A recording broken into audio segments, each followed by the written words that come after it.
Good morning. Happy Wednesday. It's November the 4th, 2020. It's the morning after the polls have closed, or they're supposed to be. And the verse of the day made me laugh really loud, which is unfortunate for everybody who's still trying to sleep in my household, which is not many, but still. The verse of the day is Hebrews 13:8. Jesus Christ is the same yesterday, today, and forever. Beautiful. True and beautiful. And not just because it validates what I was talking about yesterday. This morning I see a lot of people encouraging others to pray for a certain political outcome, to try and sway God's favor on a particular topic. And I have to resist the antagonistic nature that I have inside of me, because frankly, the response that I have to a lot of this stuff is that, if people were praying earnestly to God before, if that was actually something that they were doing, we wouldn't have needed Trump. The reason we needed Trump was because people were not praying, because people were not reading Scripture, because people were not adhering to truth, because people were not fighting the good fight. They were afraid of labels. They were afraid of consequences.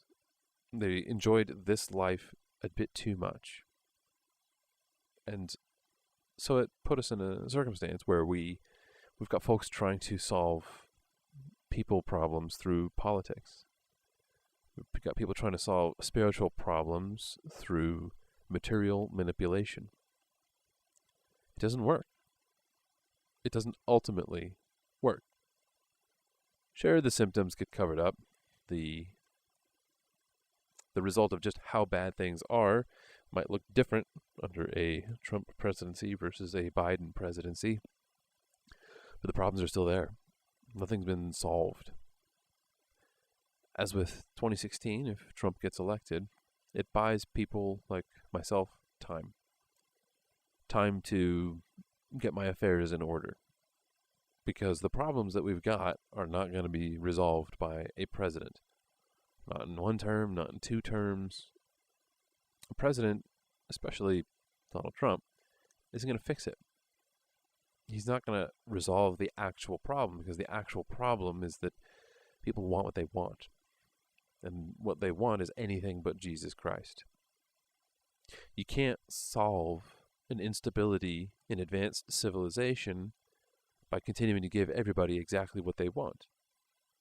And you can't sustain advanced civilization by forcing everyone to do what a handful of people want. It doesn't work. No matter the path forward, they all lead to inevitable destruction. They all lead to pain and suffering. They all lead to conflict at a scale that we cannot fully, as a society, comprehend accurately. Because you look at history and nobody ever does. Nobody really gets it until it's already all said and done. Nobody really understands the times that they're in, especially with the handicaps that we're dealing with now, thanks to modernism and postmodernism, the Enlightenment, all that jazz. The attempt to replace God, to find a naturalistic explanation for morality, the rejection of objective truth. All of these things are not sustainable. Now, inertia is a thing, and if your society has a certain amount of inertia, you can make poor choices, and it's not going to cause a shift overnight. But over time, that is going to make a difference. Over time, if you've now got a parasite sucking away at the energy of your system, eventually the system is going to collapse. It's going to fall apart. A different analogy would be if you've got a boat and you're on a heading and you're off by a degree. After a couple days, your location isn't going to be so far off from where you need to go. But if it's a month, If it's a week, you're going to be way off course. And it's going to take effort to get back to where you want to go. And the thing about trying to course correct is that your course correction doesn't look like what your final course heading is going to look like.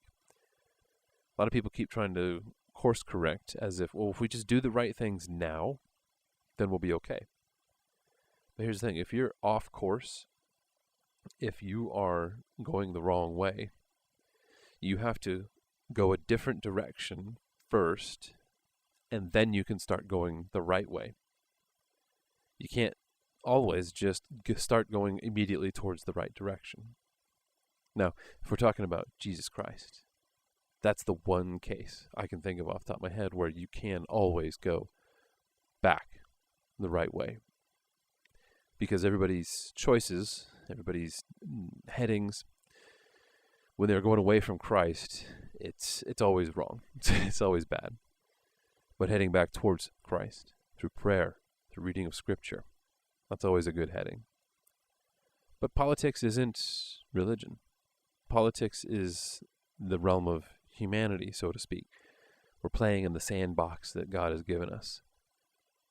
And so to correct, to get back on course here and now, we can't just start doing the right thing. We have to be honest about the fact we were off course to begin with, about when we got off course, why we got off course. It's going to be an overreaction. If you've seen a video or yourself have ever had someone push you, when you get off balance, you don't just snap to back to being in balance. There's this wobbling, this flailing back and forth. It's not a simple process. And that's why I assert so strongly that in all of these things, our biggest focus should not be a particular outcome or result. Our focus should be, is God glorified? Regardless of the specifics of the circumstance being discussed, is God being glorified in our choices, in the way that we're handling ourselves? Or is it us? Are we the ones being glorified? Are our ideals, our actions, and so on and so forth? Is that what's being held up? Again, this upcoming Sunday, I'm going to be preaching on a contrast between Saul and David and how each of them addressed this fundamental concept differently. As of this morning, the trend appears to be in Biden's favor as far as the raw numbers. The projections seem to favor current President Trump continuing in his administration. But it doesn't matter in the sense that this is going to be the most important thing that's ever going to happen. Neither candidate is living a life and behaving in a manner which is explicitly glorifying to God. Neither of them. One may pay more lip service than the other, but neither has lived or is currently exhorting people to live in a way which is glorifying to God. Oh, we'll hear about people getting out to vote, people praying for Trump, all this, that, and the other. But again, back to the beginning, if people were praying, if people were sensitive to what God was prioritizing instead of people, we wouldn't be in this circumstance in the first place.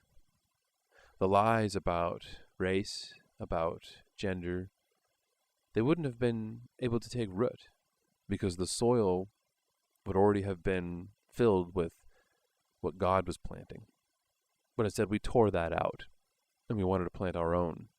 We wanted to grow our own fruits, not of the Spirit. And we're paying the price for it now. We are watching the consequences play out. And these are consequences that we should have known. We can see in history, even outside of the Bible. Human civilizations do this same thing over and over again. There's a phrase, a cycle, that's been described, and I've heard it from a lot of different places, so I don't know where it came from anymore.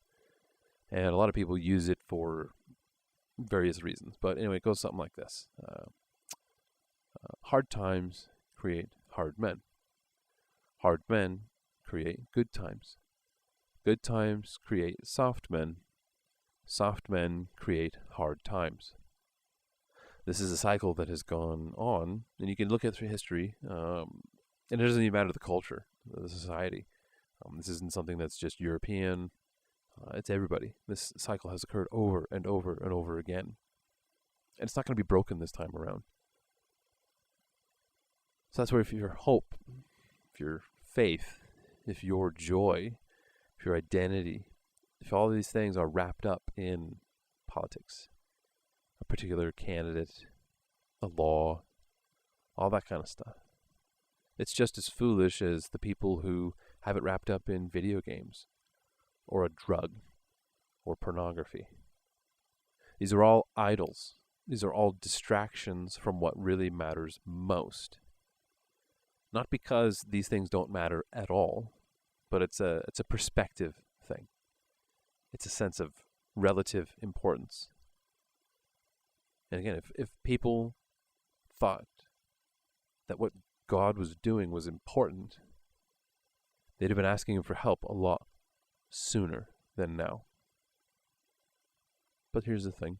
God is gracious. And to the degree that people are earnestly crying out for help in alignment with the will of God, God will answer. But if it's just empty prayer, words of pagans, then it's going to be like the analogy, the story that I had given in Matthew about the Canaanite woman. She had come to Jesus and begged for healing for her daughter. And he basically told her no. And she kept pressing. She kept asking, Lord, help me. She wouldn't let him disown her. And even when insulted, she was called a dog. And well, it doesn't seem as bad these days if you understand the context and the culture. That was a very offensive thing to say. She didn't get upset. She didn't, oh gosh, so rude. She pressed harder. Even the dogs eat the scraps from their master's table. That's a kind of devotion that I don't see coming from people who are just praying for Trump. They're committed to a material outcome. They're not committed to the relationship with God, which gives prayer power in the first place. It's sad. And my instinct is to call this kind of stuff out, to push back, to challenge people. Because for whatever reason, the system failed to recondition me correctly.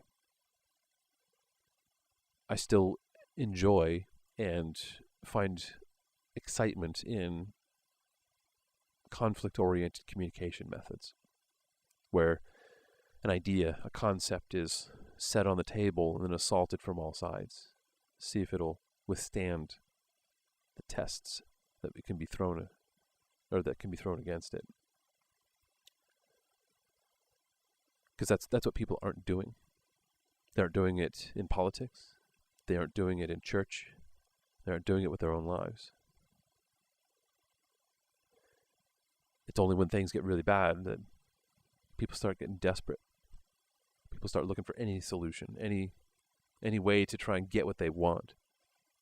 And God is looked at like a vending machine. Oh, if we just pray, then we'll get what we want. But God appointed Saul. God knew who Saul was and what he would do.